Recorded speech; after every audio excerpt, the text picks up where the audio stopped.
There has sure been a lot of discussion about the ads that the Vermont Republican Party has placed, encouraging people to sign our petition and then donate to help us spread that petition.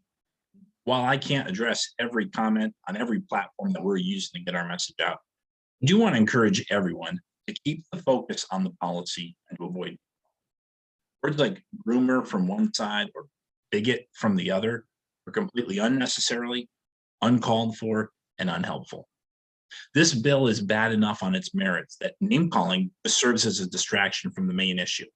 This bill removes the rights of parents to provide informed consent. I know this issue can get heated. There's nothing in my life that I'm more passionate about than my kids and their well-being. But I'm asking everyone, whether you hold a position in our party or you're just an engaged social media user, let's keep our arguments against this bill strong by sticking to the simple facts of what the bill says and not adding a lot of colored commentary and conjecture, saying things about people that we don't know for a fact. But I'm not backing down from what the facts are.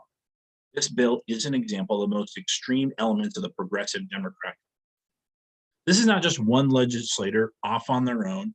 There are 10 legislators from 4 different counties in Vermont that think it's a good idea to remove parental consent from an incredibly complex process. 8 and 10-year-olds do not have the capacity to assess the long-term risks that these kinds of treatments can have the same way that their parent or guardians do. This bill is a problem, and the fact that progressive Democrats are doubling down and using it to raise money should cause a great deal of concern to that larger, more moderate segment of Democratic voters who increasingly feel like their party has left them and followed the most extreme elements. Democrats have left behind the working class to chase after the woke. This issue is already causing division among Democrats here in Vermont. Earlier this week, during a radio appearance, longtime Senator Dick Mazza was quick to distance himself from the actions of other members in his party, while at the same time, his fellow senator and candidate for U.S. Congress, Ram Hinsdale, rushed to the support of the bill and its sponsors. The question I would have here is whether she would also take the rights away for parental consent at the federal level, or is this something that's for Vermont parents? What about Molly Gray? Is this also part of what Peter Welch's progressive agenda is for Washington? Everyone watching this video should be asking their local Democrat who side they're on. We've also begun to see that even some voters who currently identify as Democrats, and they've actually read the bill, not just the rhetoric around it, are expressing their dissatisfaction with the bill and with their party. This proves my point that most Democrat and swing voters just did not realize how far left the party has become. This is exactly the reason that we are getting this message out. There's 2 ways to address this. More moderate Democrats can contact their representatives, donors in the Democratic Party, can contact party leaders. Democrats can consider running against some of these incumbents in a primary to pull their party away from the extreme.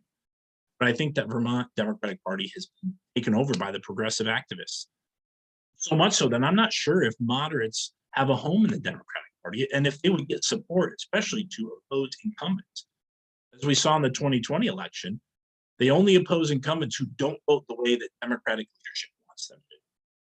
Sensible, moderate Democrats like Cynthia Browning of Arlington, who literally had a PhD in economics, was run out of her party because she didn't get in line behind the speaker. The other option, a way to reduce these kinds of extreme bills, is for Democratic voters to start considering supporting Republican candidates in this upcoming election, maybe for the first time ever. Over the past 2 years, Democrats have gone farther and farther away from the middle, supporting extreme efforts like defunding the police and eliminating all cash bail. The reason I've chosen the Republican response is this bill is another example of the Democratic Party's tendency to address problems with a one-size-fits-all ban or mandate. No matter how small or delicate a problem might be, the knee-jerk reaction, the first place they go is to solve it with a sledgehammer of government force to get people to do everything the way they see it. Vermonters want to get a little bit more balance. We're all going to have to act in this election. That might mean that you should consider running for office. I don't think there's ever been a better time to run as a Republican than in 2022. But you can also contact our state party, get involved with your town or your county committee as a volunteer. and help us support other candidates who can run and win.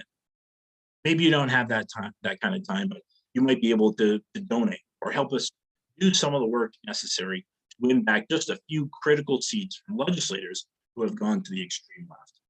To learn more about the opportunities that you can have to make a positive difference here in Vermont, check out our state party website, atgop.org.